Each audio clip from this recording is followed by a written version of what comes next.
ils ont mis ma chambre d'enfant sans dessus-dessous. Puis ils ont trouvé des faux papiers, des fausses cartes bleues, des faux billets, des cartes USB, enfin des clés USB. Et puis il y a eu aussi ce moment.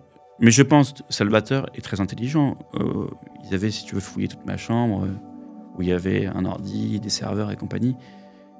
Et puis au moment de partir, donc pour me coffrer, bon c'est bon, il y a tout. Et là mon père a pris la parole, il a dit non, vous devriez regarder dans le grenier. Il y a des enfants qui jouent avec des ordinateurs. Et puis il y a ceux qui comprennent comment y entrer.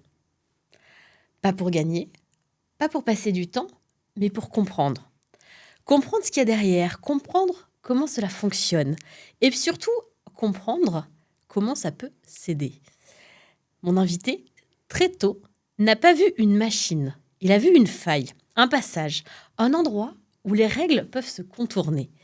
Au début, c'est un jeu, puis ça devient une mécanique, puis un système. Et un jour, une ligne. Parce qu'à force d'entrer partout, on finit toujours par tomber sur une porte qu'on ne contrôle plus. La justice, l'arrestation, la réalité qui rattrape. Mon invité a tenu le clavier du côté obscur.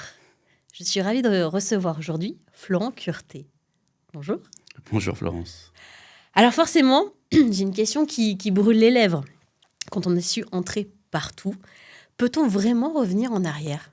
Oui, je pense que ça. Après, c'est un indice. C'est un petit peu le côté un peu de l'éducation. C'est-à-dire que si j'ai la chance d'avoir une famille, d'être très bien entouré, donc je sais que j'ai commencé en étant un pirate malfaisant, il faut le dire. Hein. J'ai été jugé. Mais en ayant eu cette éducation, j'ai réussi à le convertir en quelque chose de très positif. C'est-à-dire aujourd'hui être expert en cybersécurité, accompagner des sociétés, accompagner des groupes, faire des audits, faire de la sensibilisation. Donc oui, bien sûr. Ouais. Je pense que j'ai cette chance. Peut-être que certains autres profils auraient pu aller plus loin et continuer. Ouais. Dans ton livre « Hack-moi si tu peux », tu racontes que tout commence très tôt. On parle d'un enfant d'ailleurs qui déjà ne se contente pas d'utiliser un ordinateur, mais qui cherche à comprendre ce qu'il y a derrière. Est-ce que tu vois quelque chose que les autres ne voient pas ? En fait, ce qui est assez intéressant, c'est que, et un peu bizarre, c'est que à notre âge, tu vois, dans les années 90, il y avait la télé, donc si tu veux, un écran un peu lugubre, noir, cathodique, etc., où tu avais une télécommande avec 10 chaînes. Enfin, on n'avait pas 10 chaînes, on avait peut-être 6 chaînes, mais globalement, il y avait 10 boutons. Ouais. Et je voyais mon père dans son bureau à la maison, qui avait, lui, la même forme, tu vois, rectangulaire carré, avec le même écran, mais qui avait un clavier avec 100 touches et une souris. Et j'adorais, tu vois, regarder Dragon Ball Z, les Minicums, le Club Dorothée, mais je m'en contentais pas, en fait. Parce que mon père, qui est quelque part un peu un super-héros, après, faut aller dans la psychologie très profonde, mais lui avait un équipement bien plus complexe et il n'était pas soumis, tu vois, à Télé 7 jours ou tu vois, aux heures de passage de telle ou telle série ou de telle ou telle émission. Il faisait lui-même, en fait, sa propre émission. C'est un peu bizarre, c'est que, voilà, mes copains avaient une télé, voilà, ils regardaient les dessins animés, ils avaient parfois une Super Nintendo, donc avec une manette, c'était super cool. Mais en fait, mon père, j'ai l'impression qu'il était au niveau au-dessus, un peu obscur. Il était upgradé. Ouais, il était upgradé, tu vois. Et pour le coup, lui, il jouait. Alors, il n'avait pas la Super Nintendo, mais voilà, il concevait des jeux. Alors, on est dans les années 90, hein, c'était pas le dernier Assassin's Creed ou je ne sais pas quoi. C'était très basique, mais je me disais, punaise, mon père, il est plus fort que la Super Nintendo, quoi. Enfin, je sais pas, c'est bizarre, hein, c'est difficile à expliquer, mais voilà. Dans ton récit, il y a quelque chose d'intéressant puisque tu utilises le mot complice pour parler de l'ordinateur. C'est un mot qui est un peu fort. Alors, je sais pas, je me rappelle plus à quel moment de mon livre j'utilise le mot complice. En tout cas, moi, je pense que le meilleur adjectif, c'est refuge et ami, d'abord. La plupart de mes copains, voilà, regardaient les minicums, puis après, ils allaient faire du foot. Mmh. Moi, je n'avais pas forcément un peu neurodivergent. C'est pas que j'étais associable, c'était juste que c'était un refuge, en fait, l'ordinateur. C'était mon meilleur ami. Bon, c'est pas pour faire pleurer dans les chaumières, mais si tu veux, le réel, la vie de tous les jours, m'effrayait. Parce qu'elle était elle n'était pas sous mon contrôle, elle n'était pas predictable, elle n'était pas prédictive. Alors que l'ordinateur, avec le clavier, je savais que j'avais un contrôle et une maîtrise. Ça me réconfortait. Ce que je voulais savoir et ce que je trouve intéressant, c'est effectivement que toi, tu as commencé très tôt, donc dès l'âge de 4 ans. Comment on arrive à casser le mot de passe familial? Enfin, moi, pour le coup, j'étais incapable, et encore aujourd'hui même, je suis incapable d'aller casser le mot de passe de qui que ce soit. Je me dis, mais en fait, comment il a réussi? Après, oui, effectivement, tu parles de ton père. Voilà, ton papa, on peut en parler. On peut dire effectivement que lui, voilà, il avait déjà un parcours où il était donc ingénieur informatique, etc. Tu vas en parler. Aussi, est-ce que ça a aidé? Est-ce que le fait de le voir faire des choses, ça a pu t'aider, j'ai envie de te dire? Ça m'a beaucoup influencé parce qu'encore une fois, on n'avait pas le droit à la télé dans le salon familial. Donc, le seul écran allumé, c'était celui de mon père. Encore une fois, il y avait cette influence, cette attirance, cette lumière un petit peu mystique. Et donc, j'ai même des photos de moi à 2-3 ans sur ses joues pendant qu'il est en train de coder sur un Commodore 64, etc. Donc, il y a toujours eu cette attirance avec cet écran qui projetait des choses. Et dès qu'il s'éteignait, alors évidemment, j'étais pas un programmateur à 4 ans, évidemment, mais une fois que l'écran était éteint, j'ai appris à... Bon, encore une fois, c'est pas du show-off, mais oui, j'ai été diagnostiqué TDAH, machin. Alors, pas actuellement, parce que c'est la mode. Oui, effectivement, de nombreuses années. Voilà, il y a 30 piges, quand c'était vraiment... voilà. Et c'est vrai que, tu vois, en ayant appris très vite à lire, j'ai pris ces bouquins... les fiches techniques de ces cartes mères, langage de programmation basique, de Java, Tu as commencé à lire ça à quel âge, du coup? En fait, je pense que je me rappelle plus exactement, mais je sais que je volais ces bouquins de fiches techniques, et en fait, je regardais ça un peu comme des Lego, au lieu de faire des Lego, hein, et je voyais des cartes mères, et comme je me rappelais de le voir souder des machins, en fait, très vite, j'étais imprégné par cette c'est pas une mode, mais vraiment cet essor de l'informatique, que ce soit hardware. Donc, quand on dit hardware, c'est le physique, les barrettes de RAM, le processeur, la carte mère, mais aussi en software, ce qui est un peu la programmation. Et je sais que je piquais ces bouquins, et très vite, je me suis mis à... Et puis même moi, je lui disais... C'est vrai que, pour le coup, j'ai pas fait des Lego basiques. Lui, mon père montait des ordinateurs, encore une fois, à la soudure et compagnie, avec de l'étain, ça se sentait de l'étain partout dans le grenier. Et là, très vite, en fait, il m'a expliqué, tu vois, ça sert à ça c'est le processeur, ça, c'est la mémoire. Et effectivement, en grandissant, je savais comment faire, par exemple, sauter le mot de passe du BIOS. Le BIOS, si tu veux, c'est le mot de passe, on va dire, un peu physique de la carte mère. Mais en fait, sans imaginer ce qui allait en découler, il m'avait appris comment faire, quoi, tu vois. C'est ça, ouais, effectivement, juste en se disant, mon fils s'intéresse à ce que je fais, c'est chouette, je vais lui montrer quelque chose. Voilà. Mais bon... Pas de peau, effectivement, pas de peau aussi. Sur le moment, c'était intéressant, sauf que quelques années plus tard, il a regretté. Bon. Alors oui, sans doute. Oui. Alors, et à ce moment-là, est-ce que tu te dis que tu es un enfant, effectivement... curieux, ou est-ce que tu sens déjà que peut-être que tu n'es pas comme les autres enfants? C'est vraiment... Non, je sais que je le sens que je suis un petit peu à part. Je sais pas, il y a une forme à la fois de naïveté, mais aussi de grande lucidité. Et j'ai l'impression d'être un peu un ovni par rapport à mes copains. Enfin, en tout cas, du même âge. Après, j'ai sauté des classes. Et là, je me suis confronté un peu à la brutalité. Parce que quand on est gamin... Oui, c'est ça. Malheureusement, effectivement, les enfants ne sont pas toujours tendres entre eux. Exactement. Voilà, bon. Et donc, en sautant des classes, ça a assouvi, parce que globalement, quand j'étais à l'école, bref, je finissais les devoirs avant tout le monde, et je passais mon temps à lire, à dévorer des bouquins, etc. Et voilà, après, en sautant des classes, effectivement, tu te confrontes à un autre niveau. Mais le problème, c'est que voilà, tu as un peu une altération sociologique où, entre copains, ça se passe pas très bien. Donc finalement, hop, refuge ordi. C'est un petit peu ça le cheminement. Je sais pas si j'ai répondu à ta question, mais... Si, bah, ouais. tu me réponds effectivement quand tu me dis que voilà, c'est le refuge ordi et que donc tu sentais que tu avais un décalage avec les autres enfants de ton âge. Et même justement en remettant le curseur scolaire un peu plus haut, je me sentais quand même bizarre. C'est-à-dire que c'est pas en sautant une classe que tu es aligné psychologiquement, en fait. C'était peut-être... Voilà. La réponse à une douance, ou je ne sais pas quel terme, ou zèbre, c'est un peu à la mode. Ah oui, c'est vrai que c'est effectivement zèbre. C'est pas forcément sauter les classes. Ça peut être même délétère. Alors, ce milieu-là devient un peu ton terrain de jeu pour l'instant. Enfin, c'est qu'un terrain de jeu. Il n'y a pas de crime, entre guillemets. À quel moment tu te dis que ce jeu peut devenir professionnel ?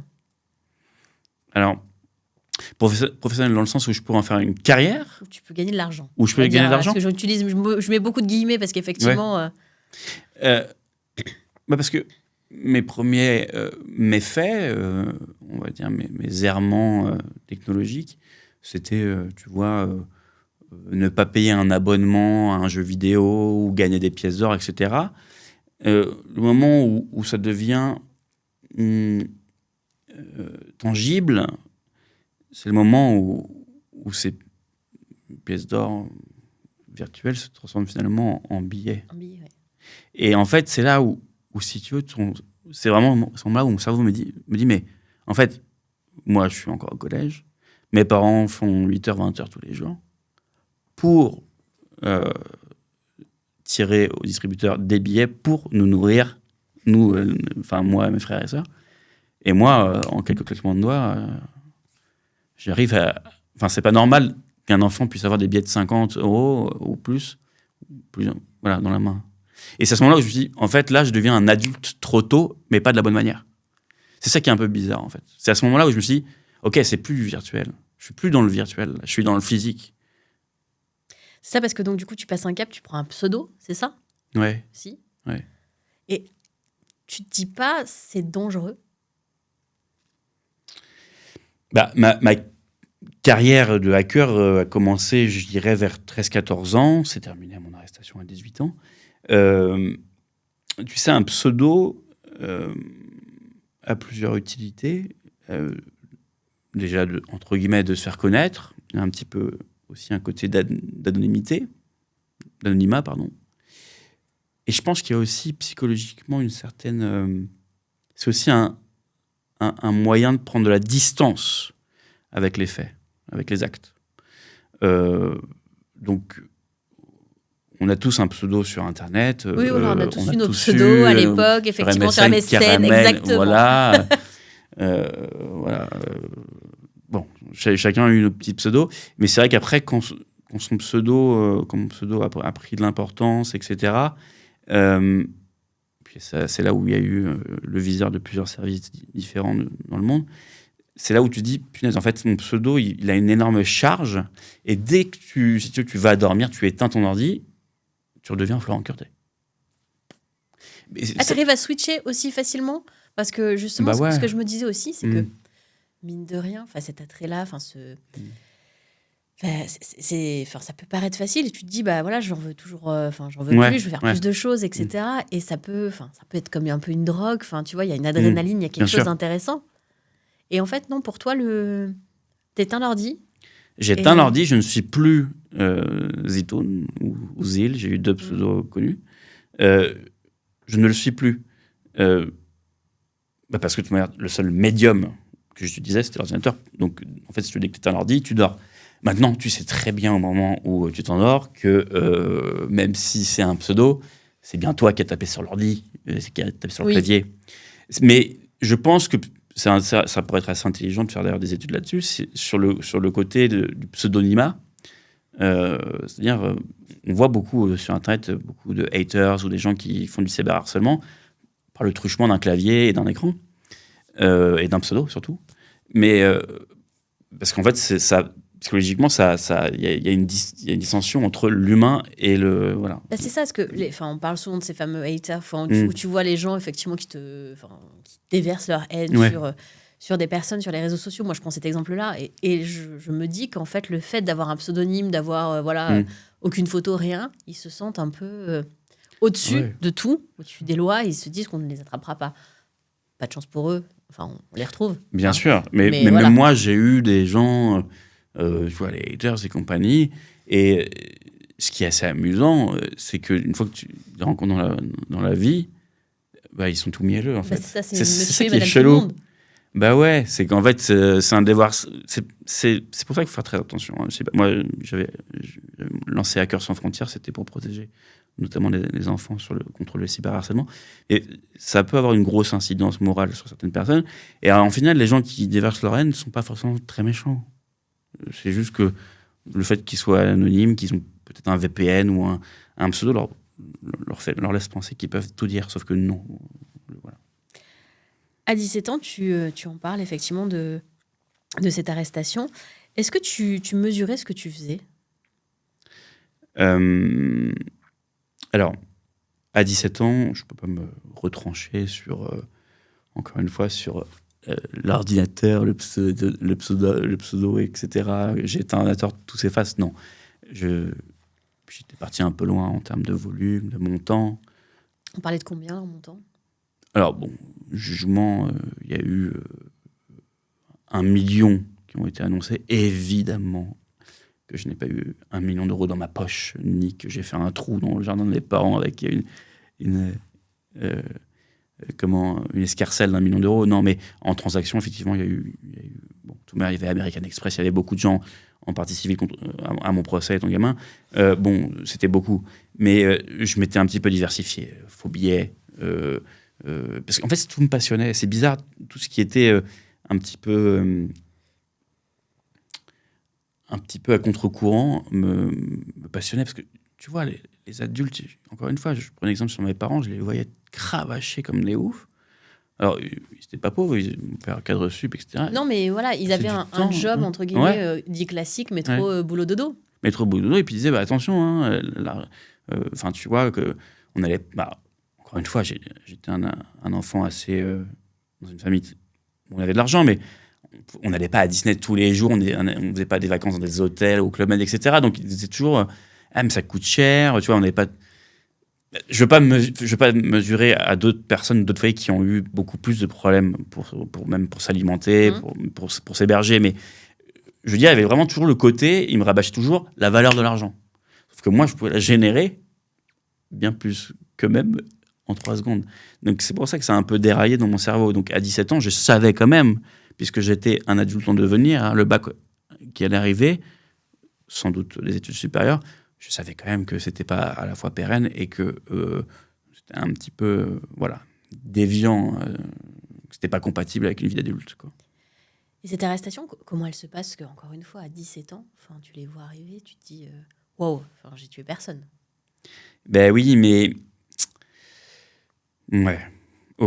Mais après, tu vois, c'était la semaine on a lu plein de choses. Alors, j'ai vu effectivement qu'on parlait de la CIA, donc c'était pas la CIA, c'était les services secrets, donc du coup américains. Mais c'est pareil, c'est fou. Tu te dis, attends, il y a un jeune de 17 ans qui est suivi par les services secrets américains. Alors c'est les services secrets américains qui ont transmis effectivement après. Donc, au FBI, le FBI, sur l'antenne parce qu'en fait, c'est l'ambassade américaine à Paris qui est... où il y avait une belle équipe quand même derrière. Oui, c'est ça, parce que tu les vois arriver donc en nombre. Alors moi, je dormais parce que j'avais bac de philo, maths, c'était ça, philo, je me rappelle plus. Et puis, tu vois, le bac de philo, fallait pas se lever à 6 heures, parce que, tu vois, les perquisitions, c'est à 6 heures. Donc, effectivement, il était un peu tôt, et tu te dis, il est vraiment tôt. Alors, est-ce qu'il y a eu un problème dans le voisinage ? Enfin, dans ta tête, quand même, très vite, tu switches sur un... Merde, c'est pour moi. Fais chier. Comment je vais faire ? Ouais, parce que là, du coup, tu te dis, bon, bah là, c'est foutu. Enfin, je peux pas me défendre. Ah non, c'est fini. Je suis cramé, en fait. Et en fait, tu te dis très vite, depuis quand ils savent et depuis quand, avec quelle antériorité ils vont me défoncer. Ouais, c'est ça, parce que Ouais. tu dis, est-ce que je peux arriver un peu à m'en sortir dans Ouais. le bourbier que je suis? Bien sûr. C'est ça. Et jusqu'où, en fait, Ouais. potentiellement, ils savent pour que je puisse. C'est ça. Donc, tu t'en dis le moins possible, ce qui est normal, c'est humain. Bah, après, tu c'est vois. humain. Enfin, oui, voilà. Mais après, tu vois, non, enfin, tu vois, non, mais il n'y a pas de problème, oui, des petites bêtises. Et puis après, tu vois, ils ont mis ma chambre d'enfant sans dessus-dessous. Puis ils ont trouvé des faux papiers, des fausses cartes bleues, des faux billets, des cartes USB, enfin des clés USB. Et puis, il y a eu aussi ce moment. Mais je pense que Salvatore est très intelligent. Ils avaient, si tu veux, fouillé toute ma chambre, où il y avait un ordi, des serveurs et compagnie. Et puis au moment de partir, donc pour me coffrer, bon, c'est bon, il y a tout. Et là, mon père a pris la parole, il a dit non, vous devriez regarder dans le grenier. En fait, dans le grenier, c'était ma seconde base, si tu veux. Ah ouais, donc du coup, effectivement, enfin. Ah ouais, dans le grenier, il y avait du lourd. Lui dit, il y a du, enfin. Oui, il a été complice. Enfin, pour le coup. De ma réhabilitation, je pense. Tu vois. Et tu lui en as voulu à ce moment-là? Non. À ce moment-là, tu t'es dit, là, ça y est, il est en train de. Bon, ils ont trouvé effectivement une grande partie. Ouais. De ce que j'utilise, de ce que je fais de mon Ouais. matin. Il y avait pas mal de pièces à conviction. Mais ils n'avaient pas tout. Ils n'avaient pas tout. Ils n'avaient pas les encodeurs pour les cartes, les imprimantes et tout. Ce qui était le plus gros, entre guillemets, c'était ailleurs et c'est ton Ouais, père effectivement, qui l'a donné. Ouais, sur le papier, ça m'a plombé. Maintenant, encore une fois, je pense que c'était pour purger. Parce qu'ils avaient déjà vu. Ils avaient déjà trouvé des albums photos de famille qui avaient été remplacés par des centaines de cartes bleues, enfin des Amex, des ceintures. T'avais remplacé des trucs de famille. Sous les photos? En fait, j'avais vidé les albums photos de famille et j'avais mis des cartes bancaires que j'avais dumpées, imprimées, embossées. Ah ouais. Ah oui, donc t'allais vraiment loin pour très, le coup. Très loin. Et donc, ça marchait plus. Là, donc, ça y est, c'était trop loin. Ouais. Et il m'avait dit, je crois 2-3 mois avant mon arrestation, il m'avait dit, est-ce qu'il faut qu'on dénonce? Ils ont jamais... Parce que tes parents, en fait, ils soupçonnaient que... Enfin, ils savaient pas vraiment ce que tu faisais. Ils savaient que c'était sombre, c'était louche, mais ils savaient pas à quel point. Ils savaient pas à quel point. Ils voyaient que j'ai gagné beaucoup d'argent. Moi, j'avais lancé une société qui était un peu une façade, etc. Tout était en règle. Tu vois, c'était... Et tes parents, tu vivais chez eux. À aucun moment, ils ont eu envie de fouiller? Si, ils fouillaient. Preuve, ils ont trouvé un album photo rempli de cartes de jeu. C'est eux qui ont trouvé la. Ouais, c'est eux, bien sûr. Ouais. C'est là justement où ça a été un déclic. Ma mère m'a dit écoute, on va devoir te dénoncer à la police. Et je dis non. Et c'était une journée de mai, je crois. Et je dis mon père faisait un barbecue. J'ai foutu l'album photo, enfin l'album carte bleue, on va dire. L'album carte bleue, c'est ça. Et je l'ai foutu au feu, sauf qu'en final, c'est trop facile, parce que en haut, dans le grenier, que j'avais caché sous des trucs... Tu peux en refaire 2 fois plus. Exactement. Mais c'était, pour le coup, quand j'ai entendu ma mère dire « Il va falloir qu'on te dénonce », j'ai quand même là compris que c'était très sérieux, et que je ne pouvais plus me réfugier sous les jupes de ma mère. Bah oui, c'est ça. Parce que ça y est, ta mère, en fait, pour te protéger... Pour mon propre bien. Oui, c'est exactement, ça. Ouais. Donc, comme mon père, pour raccrocher à ce que tu disais, comme mon père a dit, vous devrez un peu regarder au grenier, c'était pour mon bien. Alors, sur le moment, pour répondre à tes questions, je me suis dit, oh putain, fais chier. Parce que là, pour le coup, t'as vraiment eu peur. Enfin, là, c'est là où... Il y avait... ils ont trouvé des trucs partout, que ce soit dans le grenier, dans ma chambre, beaucoup dans ma chambre. Mais dans le grenier, le problème, c'est que j'avais les preuves des impressions, des embossings, des cartes bleues et compagnie. Puis j'avais un autre ordinateur qui était verrouillé à l'époque en biométrie, donc avec mon empreinte digitale. J'étais au top de la cybersécurité en 2006. Tu vois, il n'y avait pas possibilité d'ouvrir mon ordinateur sans mon empreinte. Mais et là, ils se sont régalés, les flics, quand ils sont montés là-haut. Donc, sur le moment, je me suis dit, mais pourquoi tu fais ça? Enfin, dans ma tête, je me suis dit, mais pourquoi tu fais ça, papa? Là, en fait, en train de me... Mais avec le recul, c'était bien, parce qu'on a tout purgé. Et voilà. C'est ça qui t'a permis, effectivement, je m'en serais bien passé, bien. Mais voilà. Mais de toi-même, encore une fois, de cette adrénaline, de toujours aller plus loin. Enfin, c'est quelque chose. C'était un besoin. Au Et final. puis c'était aussi peut-être l'endroit où tout a commencé, C'est le vrai. grenier. Donc c'était une manière aussi d'exorciser ce qu'il avait peut-être lui-même déclenché. Je sais pas. Faudrait que j'en parle à ma fille. Faudra parler. Aujourd'hui, le mot hacker, il est utilisé partout. Mais toi qui l'as vécu de l'intérieur, c'est quoi vraiment hacker? Parce que, encore une fois, pour le commun des mortels, Mm. c'est hyper sombre, hyper lugubre. Mm. T'imagines, un homme avec sa capuche devant, enfin, comme dans les films, hein, le stéréotype. Ouais. Est-ce que c'est vraiment ça? Non. Pour moi, un hacker, c'est quelqu'un qui a peut-être un peu une touche anarchique, qui va à contre-courant de la pensée normale et qui déstabilise. Alors aujourd'hui, effectivement, comme tu le dis, on fait du biohacking, on fait du mind hacking. En fait, aujourd'hui, hacking, ça veut dire optimiser. Hein.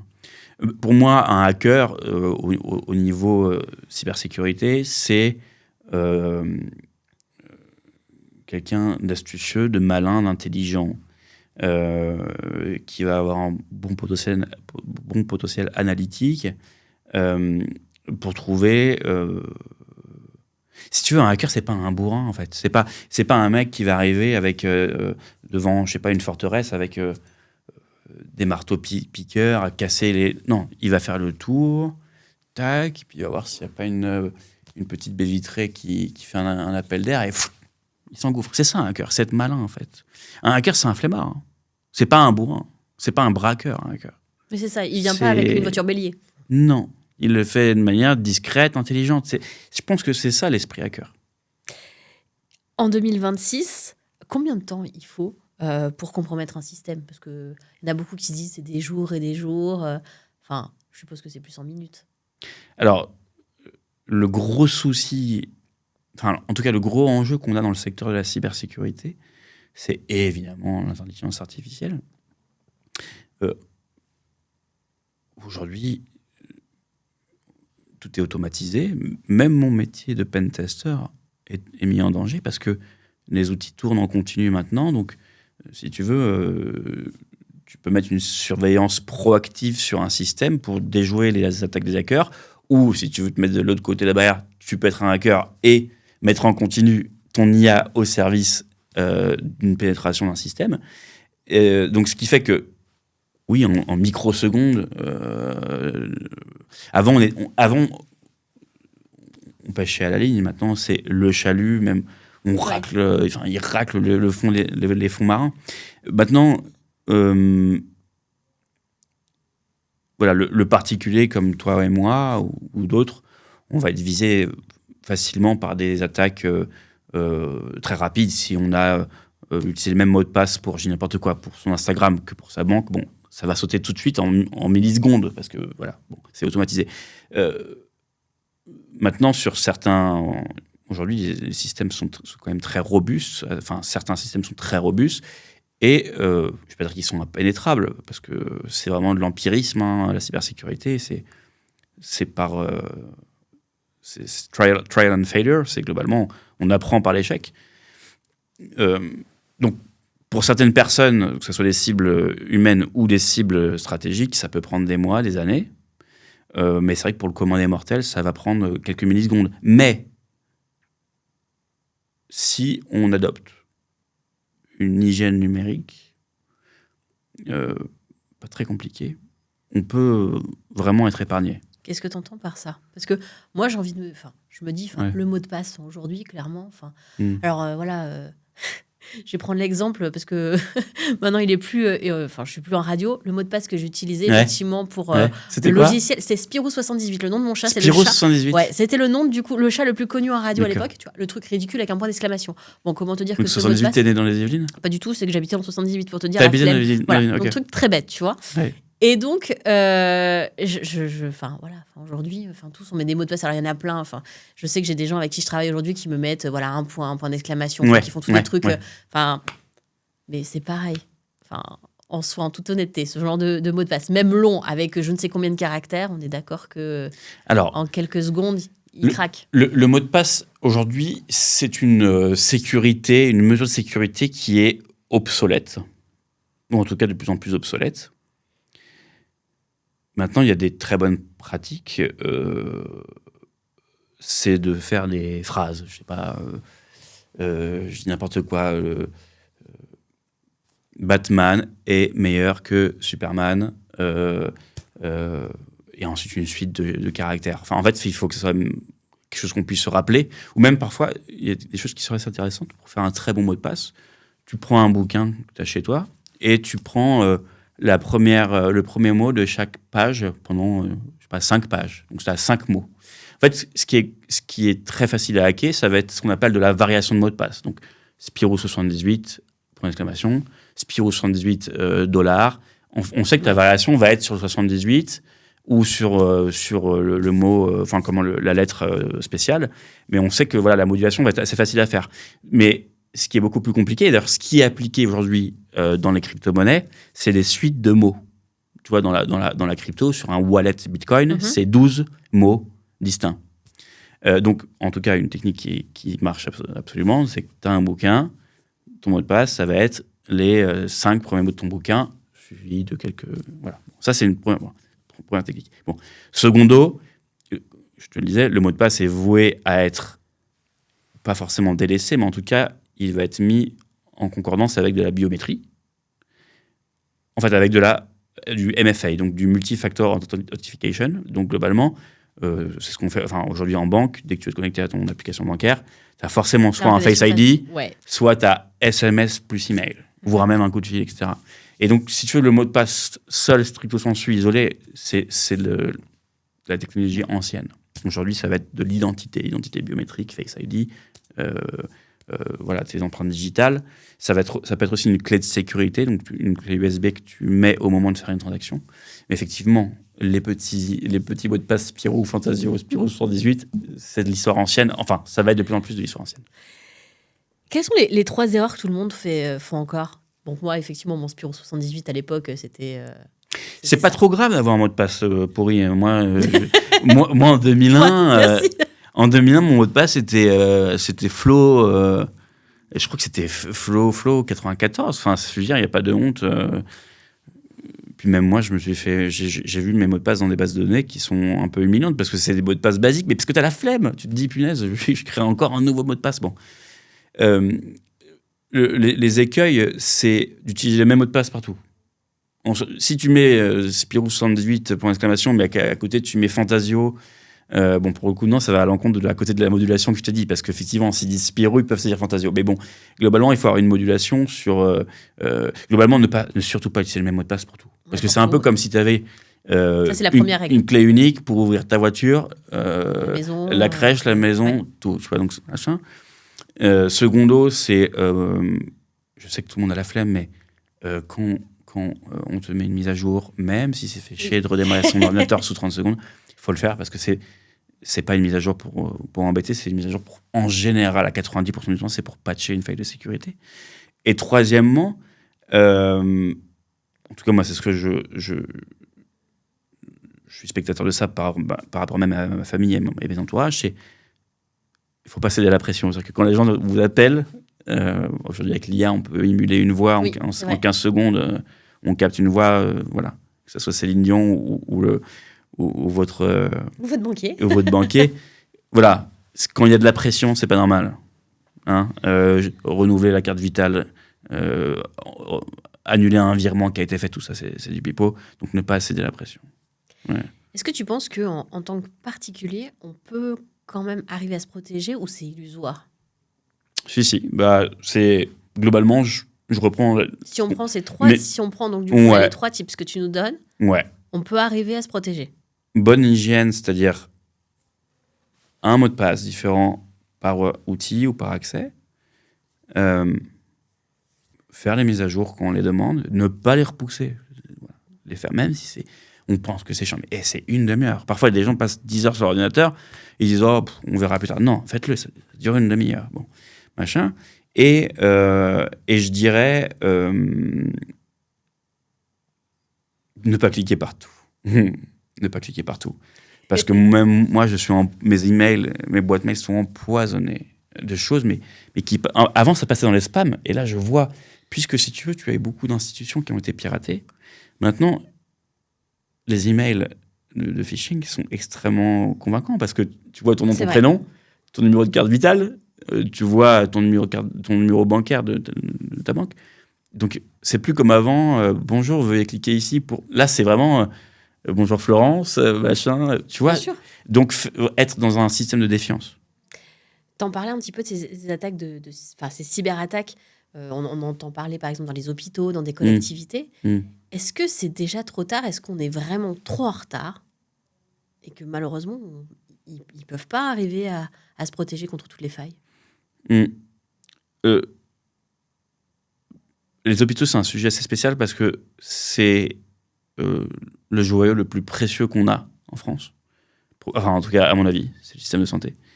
Et tout l'argent a été mis dans les soins. Et ça a un peu été le parent pauvre du budget. Cependant, il y a eu des énormes attaques il y a 3-4 ans et il y a eu beaucoup de budgets et beaucoup de protocoles qui ont été injectés au niveau européen et national. Je pense à Nice 2, je pense à Care2, pour sensibiliser les personnels de santé à pas partager leur code sur des outils de soins et compagnie, de faire attention parce que globalement, parfois, ils se connectent à la fois sur leur messagerie pro et perso. Et en fait, tout ça fait qu'il y a une sorte de résilience empirique qui a été faite, ce qui a endigué les attaques. Et de deux, aujourd'hui, il y a eu quand même une sorte de cérémonial, de concert entre les différents groupes hospitaliers, qui fait qu'aujourd'hui, avec bien sûr l'aide de l'État, de l'ANSSI et compagnie, qui fait qu'aujourd'hui, quand même, mine de rien, moi je suis plutôt optimiste, avec en plus l'aide de l'IA, en mode défensif, en détection de signaux faibles, qui fait que pour le coup, moi je suis plutôt content de ce qui est en train de devenir Enfin, ça aurait pu être bien pire, et ça a été bien récupéré, quoi. Peut-être un petit conseil sur l'IA, parce que c'est vrai que là, bon voilà, il y en a plein qui... Moi-même, je l'utilise. Alors, à plein de degrés différents, puisque voilà, je même pas un tout petit pourcentage quand on sait qu'on peut faire une multitude de choses avec l'IA et avec les agents IA qu'on peut créer. Qu'est-ce que tu nous déconseilles de donner à faire à l'IA, par exemple?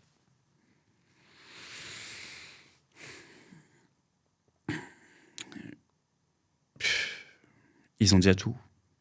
Ils ont déjà tout. On leur a filé nos accès Facebook, donc ils ont nos photos de vacances et nos photos de famille. On leur a filé nos accès pour nos cartes bancaires pour faire des paiements par Google Pay ou par Amazon ou machin. Ils ont nos tendances avec les cookies de fréquentation de sites internet et compagnie. On nourrit encore plus. J'ai appris d'ailleurs que, par exemple, Pokémon Go, le jeu vidéo, a été utilisé pour entraîner une IA, parce qu'en fait, c'est Pokémon Go, c'est un jeu où tu vas dans la rue... Tu vas dans la rue et tu attrapes les Pokémon. Ouais. En fait, ils ont déjà tout. Donc, en fait, la seule limite, c'est globalement, de manière intime, quelle limite on met à quelqu'un qui n'est pas un humain. Faut pas dire à une IA ce qu'on dirait pas à un humain professionnel de santé, je pense. Mais ils ont déjà beaucoup... Enfin, ils ont déjà tout. Donc, bon... On verra, mais si tu es avec Claude, ChatGPT, Mistral et compagnie, c'est des énormes boîtes. On sait que nos données sont entraînées pour améliorer leur LLM.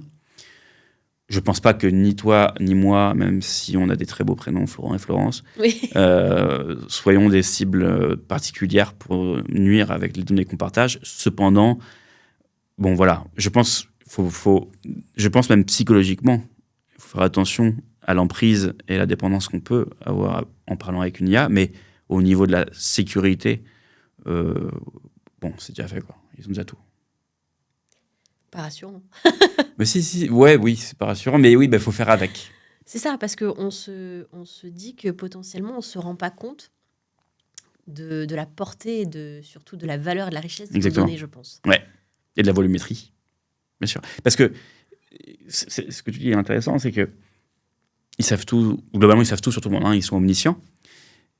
Ce qu'il ne faut pas, c'est que ça devienne un outil d'influence de masse. Surtout politiquement parlant, je pense. Hein, tu vois. Voilà, beaucoup de gens l'utilisent pour la santé, beaucoup de gens, santé mentale ou santé même biologique, beaucoup de gens l'utilisent pour de la finance. Voilà, j'espère qu'un jour, il n'y aura pas un angle, par exemple, je pense à Grok, hein, qui est chapeauté par Elon Musk et donc par le truchement de Trump. Voilà, moi, je l'évite, hein, comme OpenAI qui est maintenant subordonné au CENTCOM, enfin, voilà, qui a mis un genou à terre sous l'impulsion de Trump pour le partage de données, enfin, globalement, pour faire la guerre. Donc, je pense que déjà, il faut filtrer les outils qu'on utilise, mais voilà, je pense qu'il faut vraiment l'utiliser comme un auxiliaire, pas de vie, mais un auxiliaire, un copain, une sorte de conseil qu'on a à côté de l'épaule, mais surtout pas comme étant parole d'évangile, et surtout pas pour même en plus s'orienter au niveau des diagnostics médicaux, et encore moins en dépendance affective. Oui, parce qu'il y en a beaucoup effectivement qui posent des questions psy, notamment à l'IA, et malheureusement... parfois, les réponses ne sont pas toujours adéquates. Et il y a vraiment une dépendance qui peut se créer. Bon, j'ai fait ci, j'ai fait ça aujourd'hui. Ah, bravo, en fait. Et ça devient... J'ai vu aussi la sortie d'un collier d'un pendentif rond, je crois, qui entend toute la conversation et qui est l'ami artificiel. Enfin, là, on est dans la débilité complète, dans l'absurde. Donc voilà, non, mais c'est un formidable outil d'IA. Dans tous les cas, c'est mort, on ne peut pas revenir en arrière. Donc, s'en emparer de manière intelligente. Maintenant, au niveau des données, ils les ont déjà. Juste ne pas trop y mettre du cœur, je pense. Aujourd'hui, tu en es où? Tu es passé, donc du coup, tu as quitté le côté obscur. Tu en as parlé un petit peu. Tu es dans la lumière, d'ailleurs, aujourd'hui. Tu accompagnes donc les entreprises, c'est ça, dans la cybersécurité? Voilà, je fais du conseil. En cyber pour des grands groupes, pour des particuliers qui ont des problématiques, voilà. Parfois pour des services de police, ou voilà. Je donne des conseils. Et puis aussi, bientôt, mon métier est en cours d'être remplacé par rapport aux audits techniques qui sont maintenant bien plus performants qu'un humain comme moi. Parce que, si tu veux, l'IA maintenant sait faire un audit bien plus rapidement et efficacement que moi. Donc à ce niveau-là, en tout cas, ce métier-là, cette portée de mon métier va plus vraiment être utile, à part pour, tu vois, signer le tampon de l'audit en disant oui, voilà, et donner le rapport et faire une réunion de restitution. Mais globalement, voilà. Donc, globalement, beaucoup de conseils et puis un peu d'investigation, d'enquête. Peut-être ma toute dernière question, c'est aujourd'hui, si tu regardes le monde tel qu'il est, le vrai danger, il est dehors ou est-ce qu'il est déjà à l'intérieur? Le vrai danger, il est déjà à l'intérieur. C'est fait. Il faut qu'on fasse équipage avec... faut qu'on fasse équipage avec ce qu'on nous a infiltré. Mais soit on fait une autarcie et puis on va faire les hobos, là, comment est-ce qu'on pourrait dire, les hippies, on va en Lozère, et puis on fait effectivement une sorte d'autarcie numérique, ce qui peut être intéressant au niveau détox et tu vois, psychologique. Mais maintenant, voilà, le danger, évidemment, il est partout. Moi, j'ai 1001 agents IA qui tournent constamment avec des serveurs. Bon, voilà, c'est bon, on est dans la matrice.